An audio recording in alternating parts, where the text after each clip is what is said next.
మీకు surprise. JEE main 2025 January 23rd Session 1. See, 23rd January 2025 JEE మెయిన్లో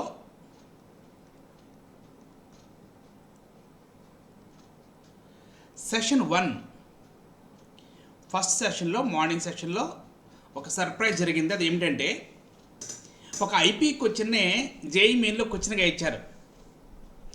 మనకందరికీ బాగా తెలిసేది I is equal integral 0 to pi by 2 sin power 3 by 2 x dx sin power 3 by 2 x plus cos power 3 by 2 x dx. దీని value అందరికీ తెలుసు కదా. దీని value just pi by 4. దీన్ని base చేసుకుని ఒక క్వశ్చన్ ఇవ్వడం జరిగింది. It's almost IP question. ఇది మనం కనుక్కోవాల్సింది ఏంటి? ఈ వాల్యూ కదా కనుక్కోవాల్సింది. మనం ఏ వాల్యూ అయితే కనుక్కోవాలో ఫైండ్ అవుట్ చేయాలో అది I1గా తీసుకుందామా. I1 is equal integral 0 to 2i. I మనం కనుక్కున్నాం కదా. I తెలుసు కదా మనకి. I వాల్యూ ఎంత? Pi by 4. I value pi by 4 కదా. కాబట్టి I ప్లస్లో పై బై 4 రాస్తే 2i ఏమవుతుంది అంటే ఇది మనం I1గా తీసుకుంటున్నాం. ఇక్కడ మనం 2i పై బై 4 కదా. 2 ఇంటూ i అని 2 into pi by 4 pi by 2 వస్తుంది. x sin x cos x sin x cos x whole by sin power 4x plus cos power 4x.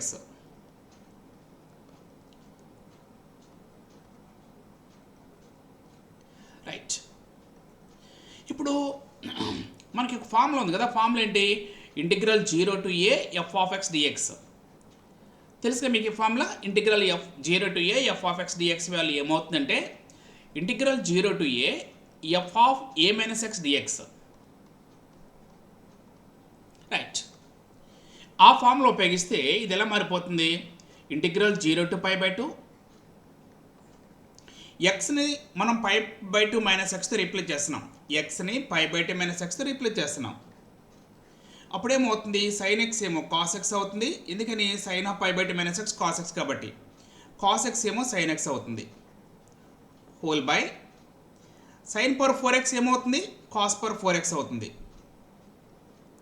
మరి కాస్ పవర్ 4x ఏమవుతుంది? Sign power 4x అవుతుంది dx. ఇప్పుడు దీన్ని split చేద్దామా? ఎలా split చేస్తాం? Pi by 2 into cos x sine x by sine power 4x cos power 4x. దీని ఇలా సెపరేట్ రాస్తే 2 పార్ట్స్కి రాస్తున్నాం. Pi by 2 times 0 to pi by 2 cos x sine X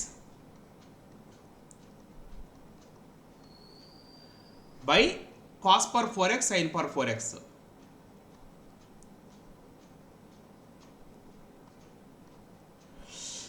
minus x times integral 0 to pi by 2 x times cos x sin x by cos power 4x sin power 4x. ఇది it is nothing but I1. ఈ negative I1 left సైడ్కి వస్తే positive I1 అవుతుంది. అప్పుడు I1 plus I1 2I1 అవుతుంది. 2I1 is equal pi by 2 times integral 0 to pi by 2 cos x sin x by cos power 4x plus sin power 4x.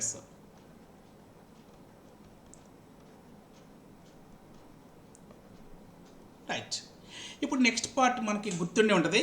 మీకు తెలుసు కదమ్మా, ఇది ఐపీకి వచ్చినప్పుడు మనం ఏదైతే చేసామో 2i1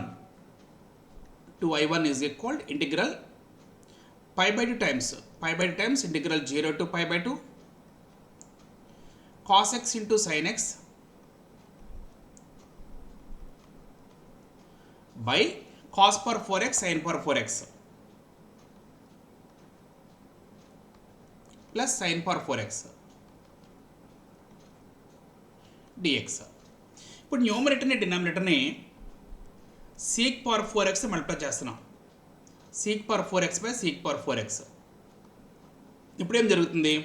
2i1 కదా. మనం I1 ఏమొస్తుందంటే 2i1 కాబట్టి పై బై 2 పై బై 4గా మారిపోతుంది. ఇంటిగ్రల్ 0 to pi by 2 చూడండి cos x into sine power 4x sec power 4x. sec power 4xని sec x into sec cube xగా రాసుకుంటే sec x into cos x cancel అయిపోతుంది. అంటే cos x sec power 4xలో cube times పోతుంది. ఈ sec cube ఎక్స్ని sec x into sec square ఎక్స్కి రాసుకుంటే ఆ sec x into sine x కలిపి టాన్ ఎక్స్ అవుతుంది. ఎందుకంటే మనకి ఈ ఫార్ములా బాగా తెలుసు ఏంటంటే అది sine theta into sec theta is equal to tan theta. Sign theta into sec theta is equal to tan theta. Formula ప్రకారం ఇక్కడ ఉన్న సైన్ ఎక్స్ను ఈ సీక్ క్యూబ్ ఎక్స్లో ఒక సీక్ ఎక్స్ను ఉపయోగించుకుంటే అది టాన్ ఎక్స్ అవుతుంది. ప్రక్కన ఇంకొక సీక్ స్క్వేర్ ఎక్స్, ఇంకా సీక్ స్క్వేర్ ఎక్స్ మిగిలిపోతుంది కదా, sec square x whole by ఇక్కడ చూడండి cos power 4x into sec power 4x value 1 అయిపోతుంది. మరి ఇక్కడ అనుకున్నాం కదా sine theta into sec theta tan theta అని sine power 4x into sec power 4x tan power 4x అవుతుంది. ఆ టాన్ పవర్ 4xని ఒకేసారి మనం tan square x whole square రాసుకుంటున్నాం మనం. చూడండి ఎగ్జాక్ట్గా ఎలా ఉందో. ఇది f'(x) బై f(x) ఫామ్లో లేదు, integral f'(x) by f(x) dx. Integral f'(x) by f(x) dx ఫామ్లో ఉంటే ఇది దేనికి ఈక్వల్ అవుతుంది, log mod of f(x) plus cకి ఈక్వల్ అవుతుంది. అలా ఉందా, డినామినేటర్ ఏంటి, అలా ఉండాలంటే ఫస్ట్ మనం దీన్ని ఏం చేయాలంటే టాన్ స్క్వేర్ ఎక్స్ టీ అనుకుంటే సరిపోతుంది. చూడండి ఒకసారి టాన్ స్క్వేర్ ఎక్స్ టీ అనుకున్నప్పుడు ఏమవుతుందంటే యాక్చువల్గా tan square x t something t అనుకున్నప్పుడు ఏం చేస్తామంటే లోయర్ లిమిట్ని అప్పర్ లిమిట్ని చేంజ్ చేయాలి. ఇది ఐపీ సమ్ కాదు కాబట్టి మనం డైరెక్ట్గా చేంజ్ చేయకుండా మనం కంటిన్యూ చేయొచ్చు. ఇప్పుడు చూడండి టాన్ స్క్వేర్ ఎక్స్ టీ అనుకుంటే ఏమవుతుందంటే ఇప్పుడు డిఫరెన్షియేట్ చేసినప్పుడు ఏమవుతుంది 2 tan x into sec square x dx is equal to dt. మనకి ఏముంది tan x sec square x ఉంది, 2 లేదు, 2 లేదు కాబట్టి మనం ఏం చేస్తాం 1 మీటర్ రాస్తే 2 రాసుకోవచ్చు. సో న్యూమరేటర్లో ఉన్న 2 tan x sec square x dx కలిపి మనం dt రాస్తున్నాం. అప్పుడు I1 ఏమవుతుందంటే π/8 ఇంటిగ్రల్ 0 to π/2. చూడండి ఇక్కడ లిమిట్స్ మారిపోతున్నాయి, ఇక్కడ లిమిట్స్ మార్చేస్తేనే బెటర్. లిమిట్స్ ఎలా మారుస్తాం, లోయర్ లిమిట్ 0 అవుతుంది, అప్పర్ లిమిట్ tan π/2 ఇన్ఫినిటీ కదా, ఇన్ఫినిటీగా మారుస్తాం ఇక్కడ మనం tan π/2 ఇన్ఫినిటీ. అంటే tan square x equal tea అనుకున్నాం కదా దాని ప్రకారం, ఎందుకంటే tan 0 0 tan π/2 ఇన్ఫినిటీ కాబట్టి. ఇప్పుడు ఏమవుతుంది ఇది dt అయిపోతుంది కదా 1/1 ప్లస్ టీ స్క్వేర్ dt. ఇప్పుడు ఏంటిది π/8 ఇంటూ 1/1 ప్లస్ టీ స్క్వేర్ అంటే ఈ ఫార్ములా మనం ఎక్కడ యూజ్ చేయలేదు కదా, సారీ ఈ ఫార్ములా మనం ఎక్కడ యూజ్ చేయలేదు, ఇట్స్ నాట్ నెసరీ. సరే నెక్స్ట్ ఏమవుతుందంటే ఇది π/8 times tan inverse t limits 0 to infinity. Next ఇప్పుడు ఇక్కడ రాసిన చూడండి I1 is equal π/8 into upper limit apply చేస్తే ఏమవుతుంది tan inverse of infinity minus tan inverse 0 π/8 times tan inverse infinity తెలుసు కదా π/2 అని minus tan inverse 0 0 π/2 times π/2 sorry π/8 times π/2 is equal to π/16 sorry π² by 16 option 2. Thank you.